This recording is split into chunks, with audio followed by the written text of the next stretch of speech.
What's up, biker bros? This is Nathan from the Gen Z Biker Vlog, and today in front of me here is the 2020 Indian Challenger. So we're about to go for a ride, do a little test ride review, and see what we like and don't like on this bike, tell you guys a little bit about the specs, and how the bike rides. Now, the 2020 Indian Motorcycle Challenger comes with a 108 cubic inch liquid-cooled American V-twin engine known as the Power Plus engine. The Power Plus engine puts out 122 horsepower and 128 foot-pounds of torque. It's got a 6-speed manual transmission with 43mm inverted front forks and a hydro-lock adjustable rear monoshock suspension. This bike is fitted with ABS and traction control, while higher trim levels have upgraded technology known as SmartLean technology. This bike that we are currently looking at is the standard trim level and does not have SmartLean technology. The bike is fitted with a semi-floating Brembo brake, has Metzler tires that were specifically designed for the Indian Challenger. And for those of you that are out there looking to do some long-distance touring with the Challenger, it has a 6-gallon gas tank and ample storage space in the bags. As you can see, it's 4 hands of mine and can fit a small duffel bag. If you're looking to hop on an Indian Challenger, it's going to cost you about $21,999 for the standard version and $28,749 for the Dark Horse edition.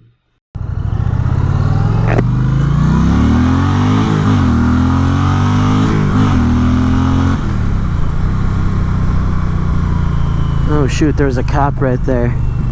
I don't think he's pulling out though. Hopefully not. Man, oh man, guys, this new Challenger engine, the Power Plus, really will get you in trouble if you're not careful. What's up, biker bros? This is Nathan from the Gen Z Biker Blog, and today I'm currently riding the 2020 Indian Motorcycle Challenger that was just recently released. Courtesy of iMotorsports Inc. of Orlando. Big thanks to them for loaning me the bike for this weekend to be able to ride and review it for you guys and take it to FLM Blockhead's Motorcycle Meetup with all the other moto vloggers at Ace Cafe of Orlando. But yeah, so far I've only ridden the Challenger for about 5 minutes. I don't have a whole lot of seat time on it so far. But I'm very, very impressed. Actually, just down the street, I got on it a little bit. I was a little too excited, and I just missed a cop. So luckily we missed him and didn't get pulled over and have any issues today. But yeah, that just goes to show there's a lot of ability to have fun with this Power Plus engine that Indian just came out with and the Challenger. So to give you guys an idea, I already told you a little bit about the specs of the bike in the intro to the video. But once again, this is a 108 cubic inch Power Plus engine. It's liquid cooled V-twin, American made from Indian. Really great engine platform that Indian just came out with. They did a very nice job in engineering this engine. It's a 6-speed transmission, like I said in the start of the video. But this Challenger that I'm on right now, this gray and chrome look, is actually one of the standards. So you still have the nav screen, except the only difference is some of the technology that comes on the bike on the other bikes is actually missing.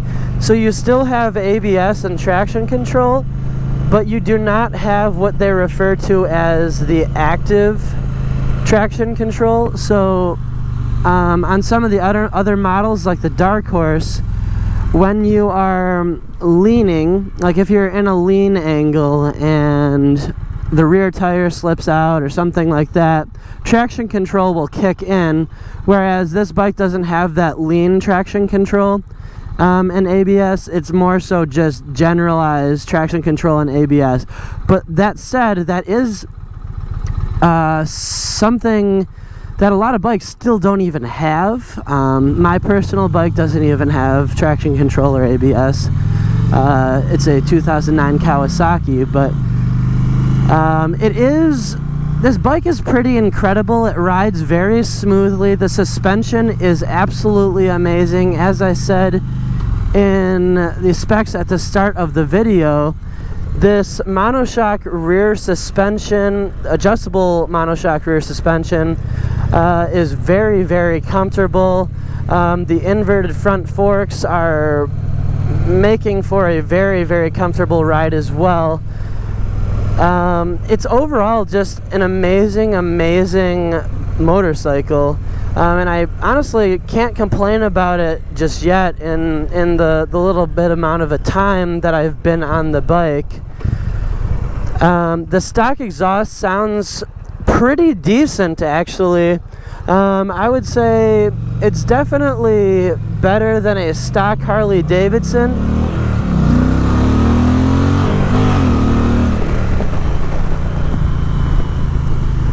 As you could tell right there, it does have a pretty nice tone to it for a stock exhaust. I'm fairly impressed with it, actually. But I'll let you guys obviously be the deciding factor on it. So this is actually iMotorsports of Orlando, where we got the bike from. So make sure to check them out. But so far, like I said, I'm really enjoying the bike. I like the nav screen. The multimedia screen. One of the things that they did with this, in comparison to some of the older Indians, they actually moved your gauges above the screen, so that when you go to mess around on the screen, you're not blocking the view of your gauges, which is really nice. In terms of lean angle, this bike is pretty good. You can lean into it pretty hard. And that brings me to my point, is that this is kind of Indian's take at getting into the market of performance bagger motorcycles. So what does that mean? Like I said, we've got the inverted front forks, you've got the monoshock rear suspension, a big ass girthy engine on here. Is what kind of classifies it that performance bagger that people are starting to refer to in promotional advertising from all these companies. Standard to most Polaris Indian motorcycles. You do also have the retractable electronic front windscreen, so you just flip this switch here and it goes up and down. We have our horn, our brights, turn signals, hazards, kind of some multimedia controls on the left here. Your cruise control on the right above the windscreen. And I'm definitely glad to have that windscreen. That's always been a feature that I've really enjoyed on the Indian motorcycles. That power retractable front windscreen is awesome.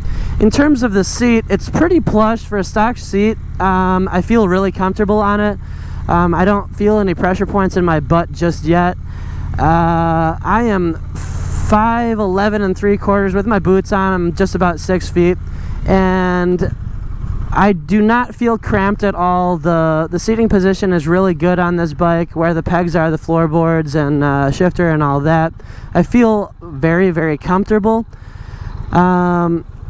It is 54 degrees here in Orlando right now, and I do have to say that this front windscreen does block a lot of the wind. The only place I'm really finding to be a little bit cold is on my legs. There's no like buffer on, there's no like wind screening on the lower part of this Challenger, because it is the standard version. So I do feel a little bit of wind on my legs, but other than that, that's about all. The transmission on this thing is also really amazing too. It shifts fairly effortlessly. It's not like it's stuttering at all. I really hate when you can tell that a motorcycle is not tuned very well and it stutters when you're shifting and such. The transmission is very smooth. There's no stutters or any bumps in the transmission. Really, really great transmission. The speakers on this bike are not too bad. This is the standard, so let's give it a shot. Yeah, I saw you love life. You was passionate. I just wanna bask in it. Win it like a championship. You gon' show me love like you tried. So that's the stock speakers. They're not amazing. It's not like you're running some sort of high-end speaker system, but for stock speakers, they're pretty good. Nothing too crazy, but they're not too bad. Now, there's been a lot of flack online that Indian has gotten for this bike. A lot of people were saying, especially Shade Tree Surgeon and Matt Laidlaw of Laidlaw Harley Davidson out in California, that the Indian Challenger is simply a Harley Davidson Road Glide copycat, and that they kind of just ripped off the Road Glide, and this is going to be a crappy bike because of that, and it's not fair, and wah. Well, here's the deal. Harley Davidson was not the first person to use the shark wing fairing on the front of a motorcycle.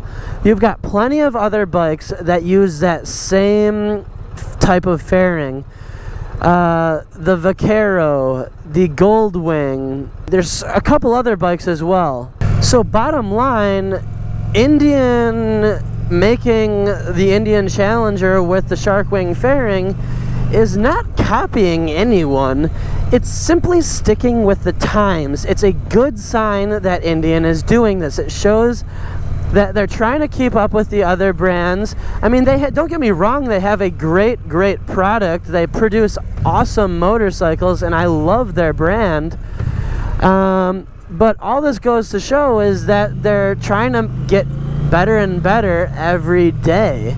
There's nothing wrong with them coming out with a fairing like this, and it is their own design of a shark wing fairing. It's not like they copied it blatantly. So I truly have nothing wrong with it. I think it's great that they did it, and I would like to see them continue to push their limits when it comes to making motorcycles like this.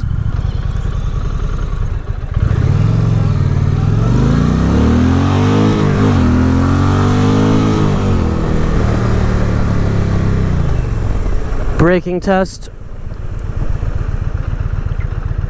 and I did feel ABS and traction control kick in there a little bit. But that concludes today's video on the 2020 Indian Challenger, guys. I hope you enjoyed this video. If you want to see more content similar to this, make sure to subscribe to the channel below, hit the thumbs up button, comment what you think of the Challenger, and also while you're at it, make sure to hit the bell icon to be notified of future uploads similar to this. Thanks and have a great day. Ride safe out there, biker bros.